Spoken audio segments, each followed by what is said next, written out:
Tahniah kepada salah seorang penyimpan emas saya yang berjaya kumpul hampir 5 dinar emas di akaun Gap.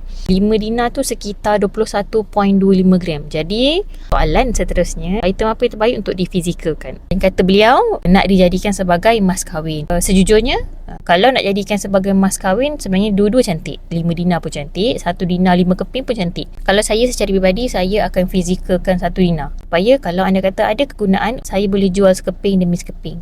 Tak adalah saya kehabisan kesemuanya. Beza antara 1 dinar 5 keping dengan 5 dinar sekeping adalah charge premium dan juga spread. Jadi charge premium untuk 1 dinar adalah RM15. Kalau 5 keping RM75. Kalau untuk 5 dinar, charge premiumnya adalah RM20. Dari sudut spread pula, 1 dinar tu 9%, 5 dinar tu adalah 8%. Alright, harapnya saya menjawab soalan penyimpan emas saya itu. Dan bagi tuan-puan yang nak mulakan simpanan emas di Public Gold dengan apa-apa tujuan, asalkan 2 tahun dan ke atas, boleh hubungi saya atau follow saja step yang ada dekat pin video.